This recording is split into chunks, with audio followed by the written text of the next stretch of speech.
Hello friends, Saanvi fashion वर्ल्डमध्ये तुम्हा सगळ्यांचं परत एकदा खूप खूप स्वागत आहे। आज टेलरिंग कोर्सचा तिसरा दिवस आहे आणि आज आपण कटिंग बघणार आहोत।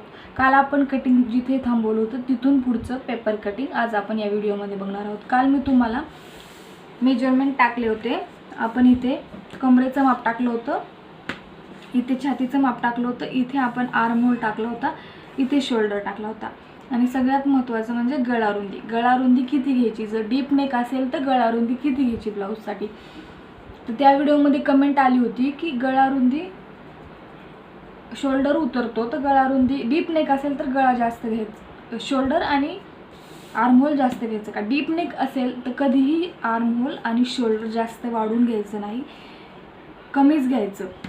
म्हणजे जेवढं मी तुम्हाला चार्ट देईल, एक दोन कटिंग झाले की मी तुम्हाला चार्ट देईल, म्हणजे तुमच्या लक्षात येतील त्या गोष्टी। कारण अगोदर सुरुवातीला आपण बेसिक गोष्टी शिकणार आहोत। परत इथे गळारुंदी ही कमी असेल डीप नेकसाठी आणि तुम्हाला ही शोल्डर पट्टी ही अजून छोटी पाहिजे असेल तर शोल्डरचं माप कसं टाकायचं हेही तुम्हाला मी नंतर सांगेल। पण आता सुरुवातीला आपण जे सुरू केलं आहे कटिंग 36 चेस्ट साईजसाठी ते बघूया। व्हिडिओ शेवटपर्यंत बघा, म्हणजे तुम्हाला गोष्टी लक्षात येतील, कटिंग व्यवस्थित समजेल, म्हणजे तुम्हाला फिटिंग करताना स्टिचिंग करताना ब्लाऊजचं काहीही चुकणार नाही, तुमचा ब्लाऊज एकदम परफेक्ट बसेल।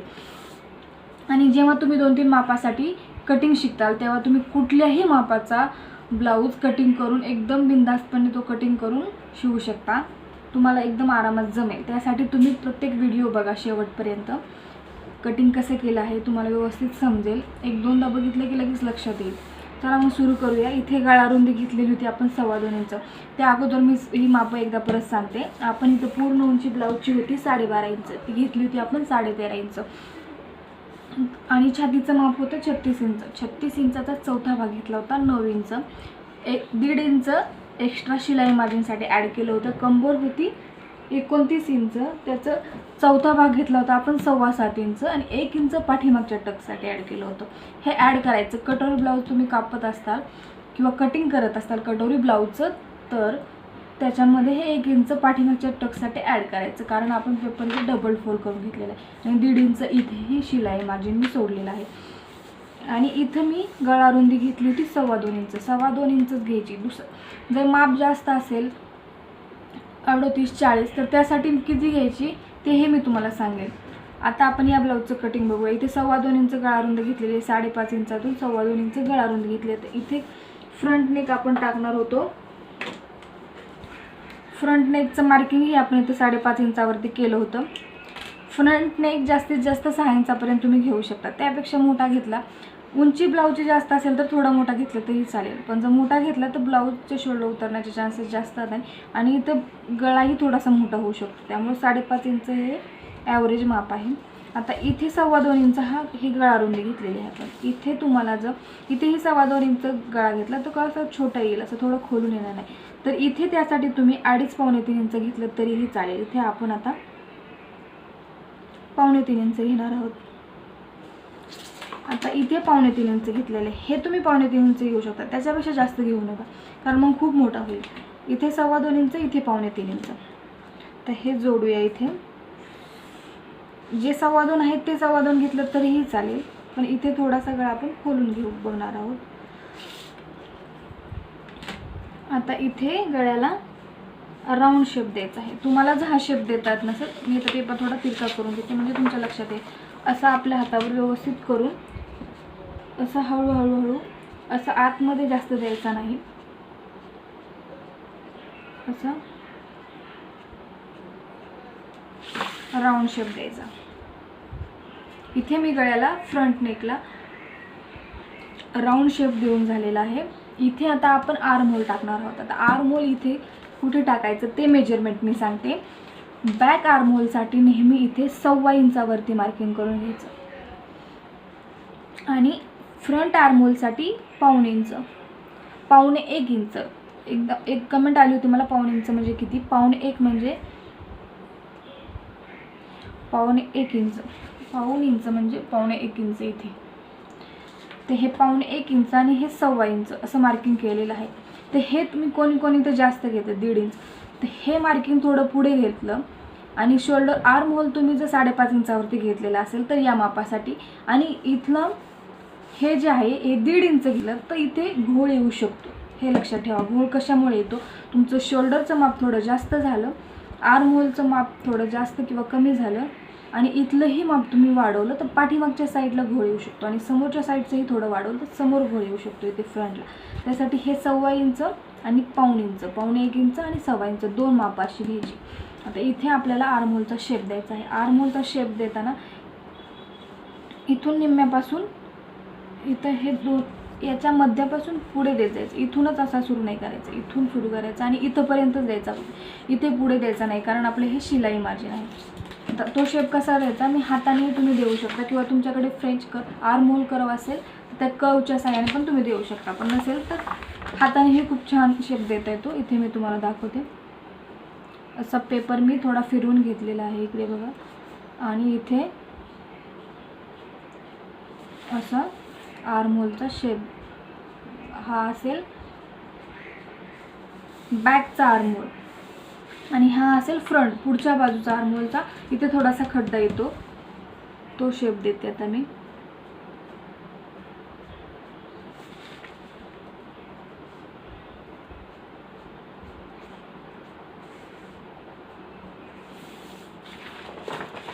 दोन्ही आर्म होलचे शेप देऊन झालेला आहे. लक्षात ठेवा हे माप एवढंच घ्यायचं, जास्त घेतलं तर घोळ येतो, हे मी तुम्हाला सांगितलेलं आहे. प्रत्येकाची वेगवेगळी पद्धत असते, पण तुम्हाला जी योग्य वाटते, कारण हे माप टाकताना हे असंच का, हे असं काटा, इथं प्रत्येक प्रश्नाची तुम्हाला उत्तरं मिळतील, त्याच्यामुळे तुम्ही बघू शकता. त्यामुळे तुमच्या चुका होणार नाहीत, ज्या चुका होतात त्या होणार नाहीत. इथे आर्म होलचं शेप देऊन झालेलं आहे, चेस्ट साईज कंबर साईज दोन्ही झालेलं आहे.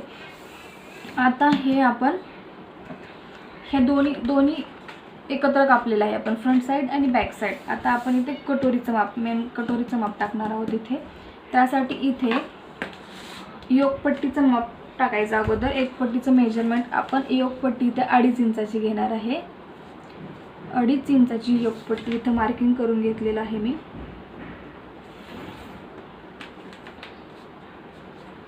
अडीच इंचावरती एक सरळ लाईन आखून घ्यायची आहे. 2.5 इंचावरती मी अशी लाईन ड्रॉ करून घेतलेली आहे 2.5 इंचावरती. आता हे कटोरीचं माप इथे कसं टाकायचं हे सगळ्यात इम्पॉर्टंट आहे. तुम्ही त्यामुळे हे व्हिडिओ स्किप न करता पूर्ण बघा. इथे आपण कटोरीचं माप टाकणार आहोत. हे कसं टाकायचं तर हे माप आपण छातीचं माप आहे त्याच्यावरून काढणार आहोत.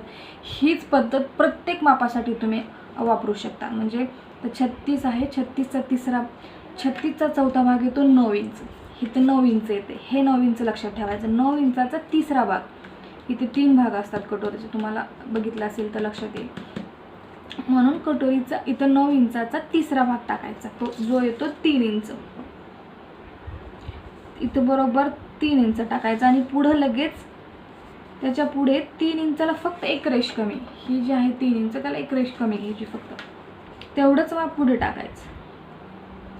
जास्त काही अवघड नाही, तुम्ही फक्त लक्ष द्या, तुमच्या लगेच लक्षात येईल. आता इथे वरती 2 इंचावरती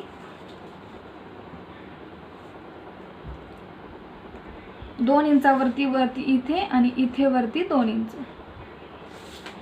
हे बघू आपण आहे का, हे 3 इंच इथे येते, 3 इंच इथं वर पुढे सरळ 3 इंचाला एक रेष कमी आहे बरोबर. इथे हा बॉक्स करून घ्यायचा.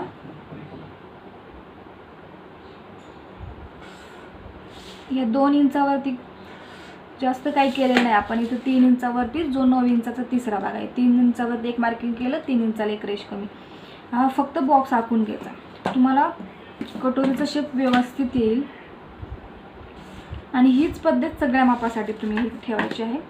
आता हा शेप द्यायचा आहे, त्यासाठी मी एक टिप सांगितली होती.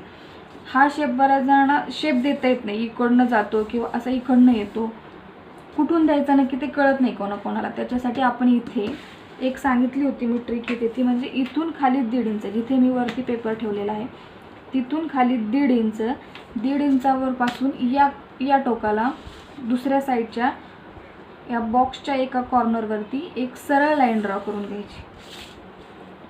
आणि इथे जिथे गळ्याला लाईन जिथे अटॅच होईल, जिथे जोडली जाते गळ्याला लाईन, तिथून इथंपर्यंत तुम्ही असा कटोरीचा शेप द्यायचा.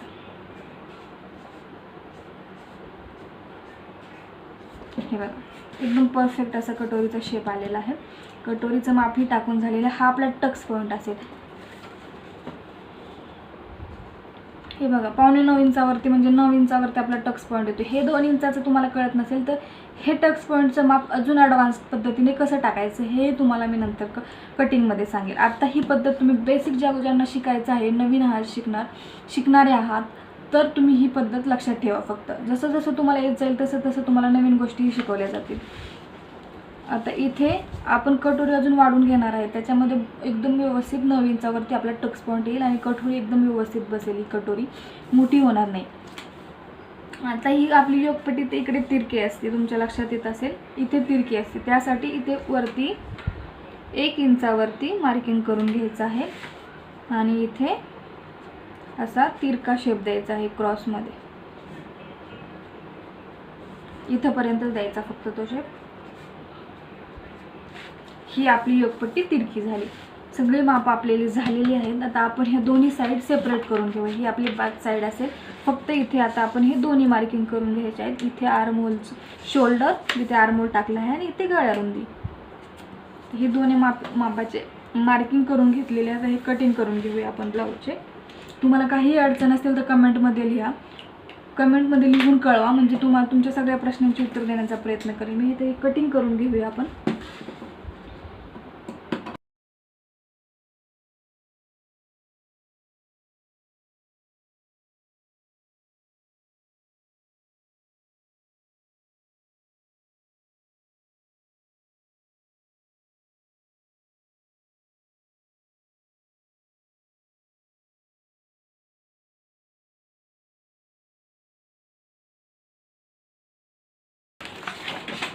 इथे बघू शकता आर्महोल कटिंग केलेलं आहे. हे फ्रंट आर्महोल कट करायचं नाही, मागच्या आर्महोल बरोबर. फक्त ए आणि इकडचं कट करून घ्यायचं आहे. आता हा पेपर मधून कट करून घ्यायचा आहे, म्हणजे ही आपली बॅक साईड होईल आणि ही फ्रंट साईड होईल. हे कट करून घेते इथे पण मी.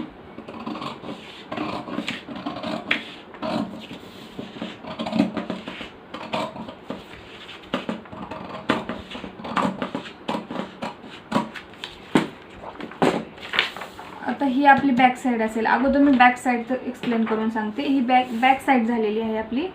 आता बॅक साईडला इथे आपण मार्किंग करून घेतलं होतं गळा रुंदीचं.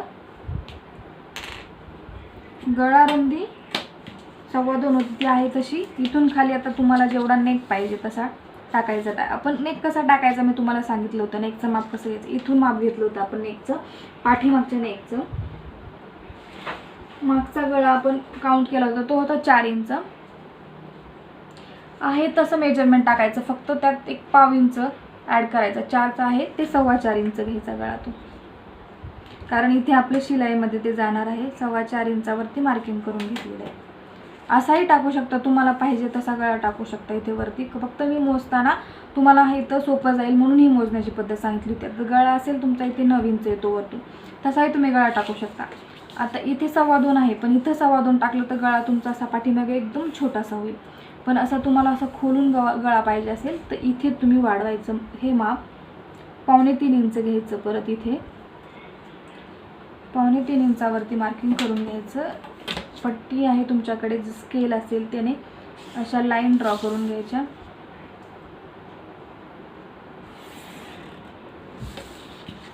इथे मी राऊंड शेप देणार आहे. जर चौकोनी गळा असेल तर त्यासाठी परत इथे हे जास्त वाढवायचे नाही, कमीच ठेवायचे आहे. आता इथे मी राऊंड शेप देणार आहे पाठीमागच्या गळ्याला. असा पेपर फिरवून एकदम व्यवस्थित, जसं आपण फ्रंटला वगैरे शेप देतो तसा एकदम इथे राऊंड शेप द्यायचा आहे. असा व्यवस्थित खोलून गळा दिसेल तुमचा. आता इथे पाठीमागचा टक्स तो कुठे टाकायचा, त्याच्या पण 2 पद्धती आहेत. इथून तुम्ही 4 ते 4.5 इंचावरती या मापासाठी टाकू शकता, किंवा मग इथे 1.5 इंचाचं मार्किंग होतं, या 1.5 इंच सोडून जिथे आपल्या पाठीमागच्या कमरेचं मिडल येईल, म्हणजे याच्या हे 1.5 इंच सोडून याचा मध्य जो असेल तिथे टक्स टाकायचा. आणि हा जो टक्स असेल तो 4 ते 4.5, हा पाठीमागचा गळा आहे त्याच्यावरती तो टक्स नसावा, हे लक्षात ठेवा. याच्यापेक्षा टक्स नेहमी छोटा घ्यायचा. पाठीमागच्या गळ्यापासून आपण पाठीमागचा टक्स घेतो तो नेहमी या गळ्यापेक्षा छोटासा घ्यायचा. इथे आपण 4 इंचाचा टक्स देऊ. मग इकडे अर्धा इंच आपण 1 इंच वाढवलं होतं, ते 1 इंच जे वाढवलं होतं ते इकडे अर्धा इंच आणि इकडे अर्धा इंच असा पाठीमागे टक्स द्यायचा.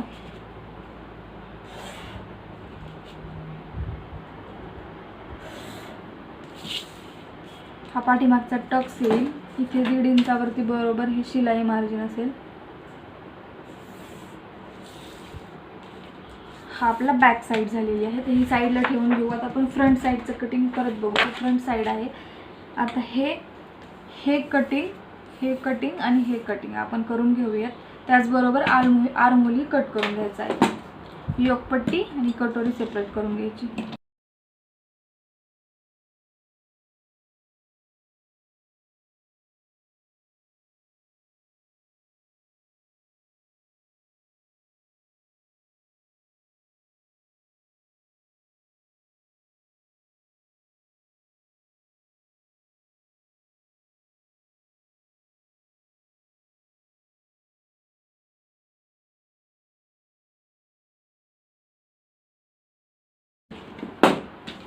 हे आपण तिन्ही पार्ट सेपरेट करून घेतलेले आहे. आता ही कटोरीवर आपण या कटोरीच्या मापावरून आपण एक वाढीव कटोरी तयार करतो, जी आपली रेडीमेड आपण कापडावर टाकून कटिंग करून त्याच्यापासून ब्लाऊज स्टिचिंग करतो. तर याच्यापासून आपण एक वेगळं कटोरीचं माप तयार करणार आहोत. त्यासाठी याच्यातला उरलेला पेपर राहिला आहे, तो एक पेपर मी काढून घेते.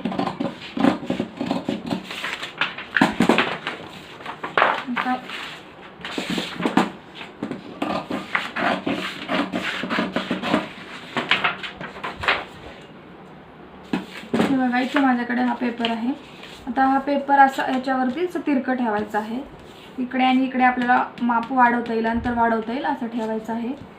तुम्हाला पाहिजे तर इथं पिन लावून तुम्ही हे घट्ट म्हणजे पॅक करू शकता, जेणेकरून ते हलणार नाही. तर इथे कसं माप वाढवायचं ते मी तुम्हाला सांगते. सगळ्यात अगोदर इथे हे गळ्याचं मार्किंग आहे असं करायचं. इकडे या साईडला आपण काहीही वाढवणार नाही. या साईडला फक्त जेवढं आपल्याला शिलाई मार्जिन लागणार आहे तेवढंच वाढवणार आहे. आणि इथे खाली ही सरळ रेषा आहे बरोबर. या सरळ रेषेपासून सरळ खाली आपण फक्त 1.25 इंच वाढवणार आहोत. 1.25 इंच इकडे सरळ बरोबर या लाईनच्या सरळमध्ये 1.25 इंच वाढवलेलं आहे. इकडे पण इकडे या लाईनला बरोबर सरळ 1.25 इंच वाढवलेला आहे. 1.25 इंच लक्षात येते का तुमच्या? 1.25 इंच वाढवलेलं आहे. इकडे 1.25 इंच, इकडे 1.25 इंच, इकडे 1.25 इंच हे अंतर इकडे वाढवलेलं आहे. तर चुकून हे तुमच्याकडे इकडे खाली गेलं, इथे जे मी मार्किंग केलेलं आहे ते इथे खाली आलं तर हे अंतर वाढेल. म्हणजे तुमची जी हुक पट्टी येणार आहे ती मोठी होईल. बऱ्याच जणांकडे ही चूक पण होती, जेव्हा तुम्ही कटोरी वाढवता त्यावेळेस हे माप तुमच्याकडून वाढवलं जातं. मग तेव्हा तुमची जी हुक आणि लूकपट्टी येते ती मोठी येते आणि समोरची बाजू मोठी होती.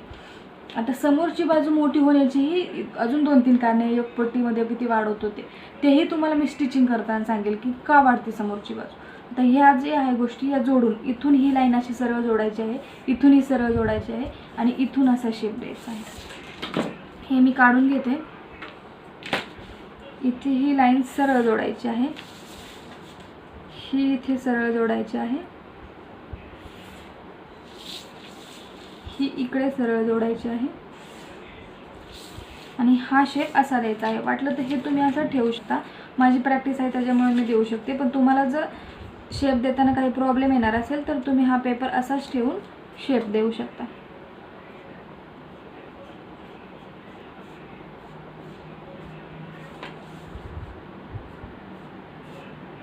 जास्त वाढवायचं नाही आहे, फक्त इथे जोडताना ही लाईन अशी एकदम सरळ येईल याच्या अँगलमध्ये, एवढं लक्ष द्यायचं. हे बघा ही कटोरी तयार झालेली आहे. ही कट करून घ्यायची आहे आपली कटोरी इथली.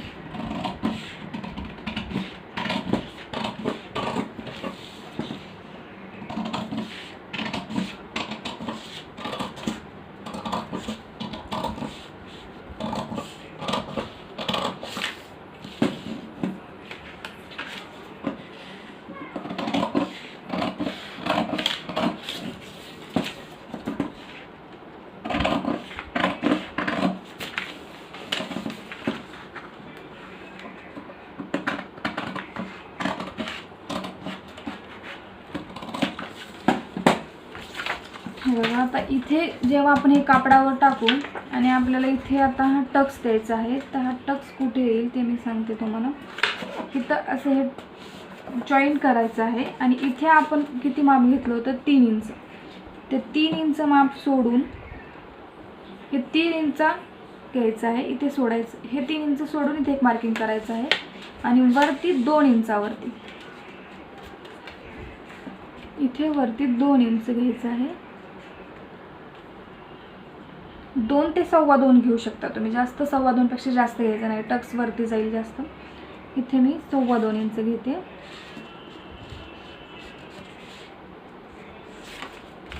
2.25 इंचावरती मी मार्किंग केलेलं आहे. आता इथे हे असा टक्स येईल आपला ब्लाऊजचा. हे बघू शकता तुम्ही, इथे आता हा कटोरीचा शेप एकदम असा व्यवस्थित असा आलेला आहे.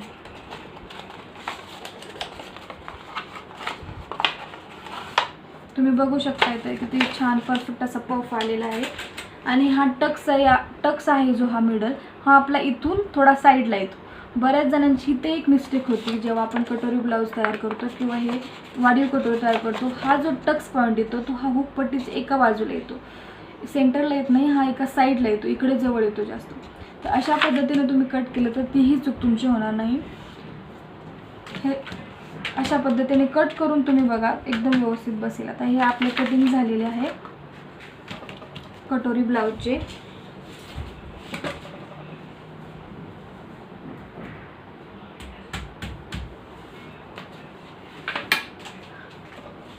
आता हे जेव्हा पेपरवर टाकणार, तुम्हाला मी सांगते कुठं कुठं वाढवायचं ज्यावेळेस पेपरवर टाकेल तेव्हा. अशा प्रकारे आपलं 36 साईजच्या साईजसाठी कटिंग झालेलं आहे. तर स्लीव्जचं कटिंग मी पुढच्या व्हिडिओमध्ये दाखवेल, किंवा म्हणजे त्या व्हिडिओमध्ये तुम्हाला कुठल्याही मापासाठी कशी स्लीव्ज कट करायची तेही दाखवेल, या मापाचं माप टाकून, जेणेकरून तुम्ही प्रत्येक मापासाठी स्लीव कट करताना योग्य पद्धतीने आणि व्यवस्थित स्लीव्ज कट करा. या गोष्टी लक्षात ठेवा. व्हिडिओ आवडला असेल तर लाईक करत जा. काही तुमचे प्रश्न असतील तर कमेंटमध्ये कळवा, जेणेकरून मी तुमच्या सगळ्या प्रश्नांची उत्तरे देईल. आणि जर तुम्ही चॅनलवरती नवीन असाल तर चॅनलला सबस्क्राईब करा, नोटिफिकेशनच्या बेल आयकॉनवरती प्रेस करा, म्हणजे सगळ्या नवीन जे व्हिडिओ येणार आहेत त्याचं नोटिफिकेशन तुम्हाला मिळेल. Thanks for watching.